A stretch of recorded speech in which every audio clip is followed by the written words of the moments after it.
They say you can feel the exact moment your life changes, the moment a single decision splits your world into before and after.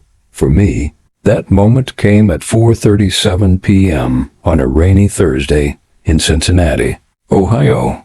I was standing in a glass-walled conference room at Harlan Steel Industries, the company I had given 26 years of my life to, listening to a woman half my age tell me I was no longer a cultural fit. She didn't even look up from her laptop when she said it, as if firing me was just another box to check on her to-do list. My name is Michael Lawson, 57 years old, born and raised in Dayton, Ohio. I've spent my entire adult life building things, factories, supply chains, teams. For the last 15 years, I served as the plant director at Harlan Steel's main facility here in Cincinnati, a sprawling complex that churned out custom steel components for everything from farm equipment to high-rise construction. I wasn't a flashy guy. I didn't talk much during meetings unless there was something worth saying. My job wasn't to make headlines. It was to make sure the place ran like clockwork, that every worker on the floor went home safe, and that our steel left the plant strong enough to outlast us all. But that day, as Rebecca Coleman, the 32-year-old Chief Innovation Officer, dismissed me with a flick of her perfectly manicured hand, I felt something I hadn't felt in years. Not just anger, though there was plenty of that, but a deep, hollow disappointment. Not because I was being let go. I could handle that. No, I was disappointed because Rebecca had no idea what she was throwing away. I didn't argue, I didn't beg. I just gave her a slow, sarcastic smile, nodded once, and walked out. No theatrics. No dramatic last words. That's not my style. Instead, I went back to my office, my home away from home for almost 2 decades, and started packing up. The younger staff avoided eye contact as I emptied my desk into a single cardboard box. Some of these kids, now managers themselves, had started here as teenagers. I'd trained them, mentored them, covered their mistakes when they were learning. And now, silence. Not even a goodbye. It stung, but I wasn't surprised. Harlan Steel wasn't the company I joined in the late 90s. Back then, it was run by Frank Harlan, the founder, a no-nonsense man who'd built the business from scratch. Frank started with nothing but a single rented warehouse on the west side of town and a promise that his steel would never crack under pressure. He believed in hard work and loyalty and knowing the names of every person on the line. Frank was the kind of guy who could shake your hand and you'd trust him with your life. But Frank retired 3 years ago after a stroke, and the company had been handed over to his daughter, Rebecca. Rebecca, with her Ivy League MBA and her obsession with modernizing operations, saw Harlan Steel as a dinosaur, something to be dismantled, repackaged, and sold for parts. She talked about agile systems and digital synergy, but had never stepped foot on the factory floor in her life. To her, the men and women who forged, welded, and bled for this company were just numbers on a spreadsheet. I carried my box out to my truck, the rain pattering on the cardboard, and I felt oddly calm, because Rebecca hadn't done her homework. She had no idea that my contract included a golden parachute clause 1 Frank Harlan himself had insisted on years ago. It guaranteed me 2 full years' salary plus benefits if I was terminated without cause.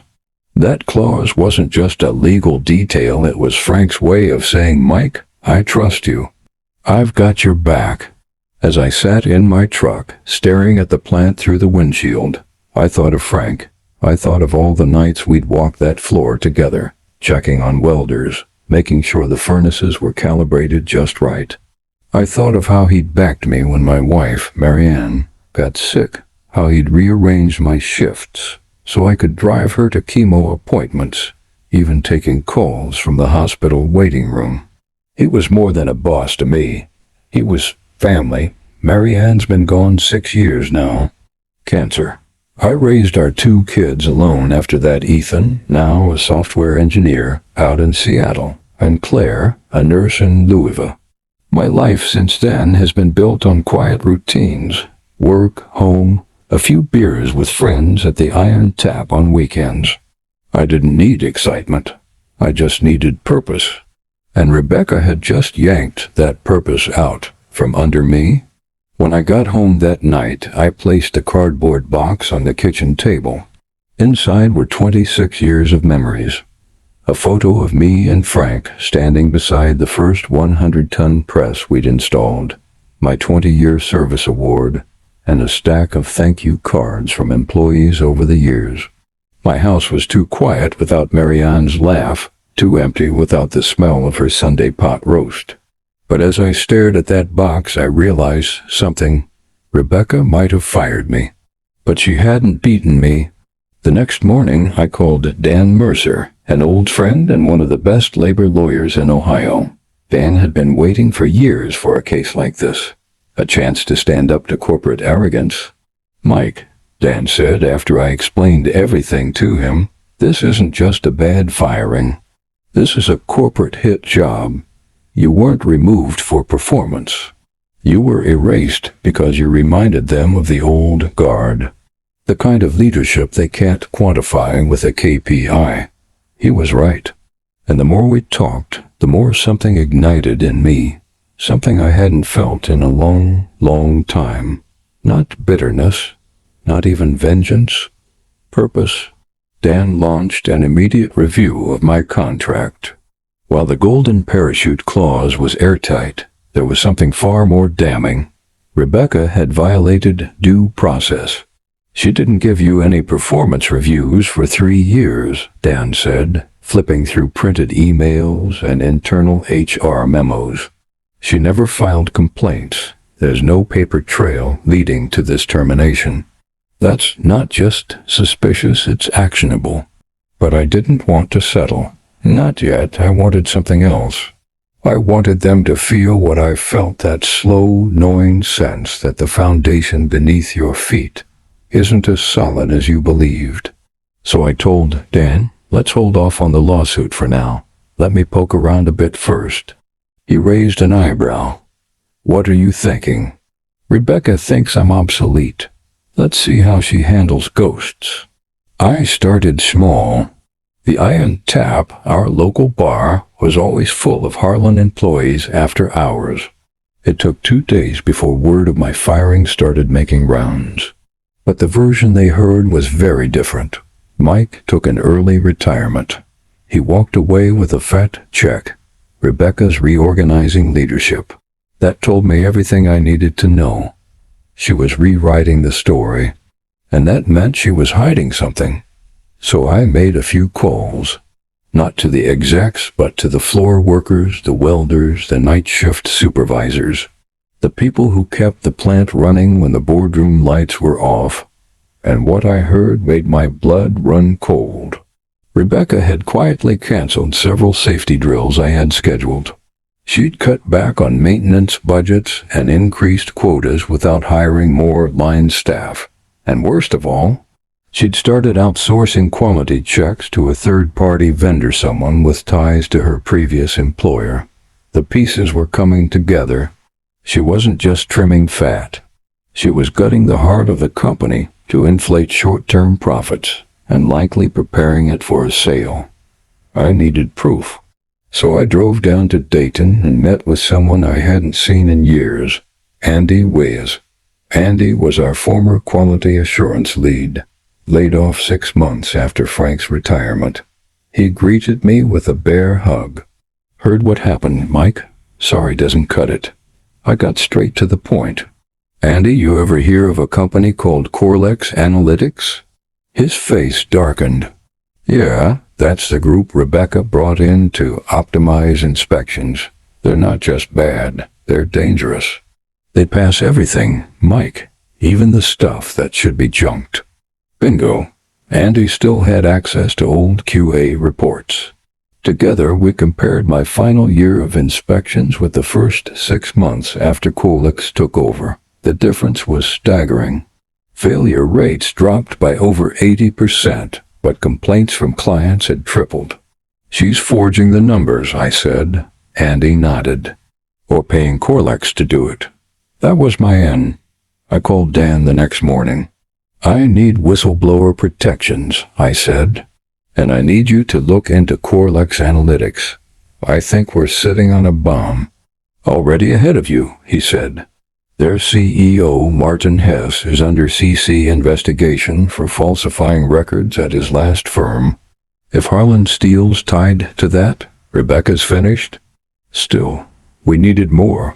Something undeniable. Something that couldn't be dismissed as a disgruntled ex-employee's vendetta. So I did something I never thought I'd do. I called Claire. My daughter answered on the second ring. "Dad, everything okay?" "I need your help," I said. "And it's not the kind of thing I can talk about over the phone." Claire drove up that weekend. We hadn't seen each other in almost a year. Our relationship had grown distant since Marianne passed. But when I laid out everything, Rebecca, Corlex, the doctored inspections, her eyes lit up in that way only a nurse's eyes could. "I work with patient safety," she said. "If what they're shipping out ends up in hospital buildings or farm equipment, that's a disaster waiting to happen."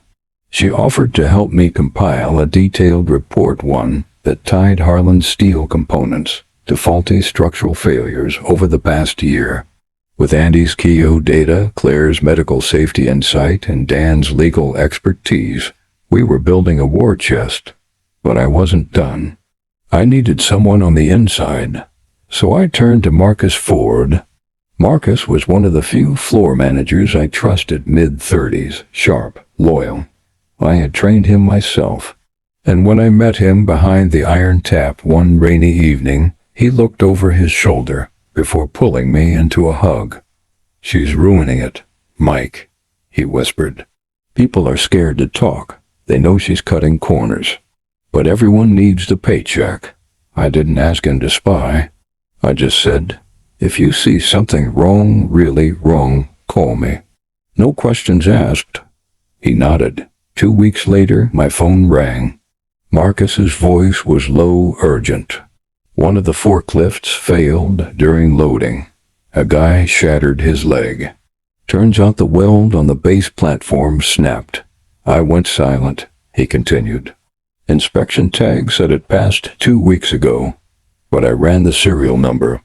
That batch, it was one of Corlex's. It was time." Dan filed a formal whistleblower complaint with OSHA and the Department of Labor. We submitted everything. Forged QA reports, ties to Corlex, internal memos, client complaints, and injury reports. We even had a video courtesy of Marcus showing a crate falling because of a failed weld. It wasn't just enough to make the news. It made headlines. The Cincinnati Herald ran a front-page story.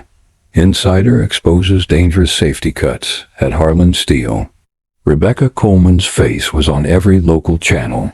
Shareholders panicked. Clients pulled contracts. Within days, Harlan Steel's board of directors held an emergency meeting.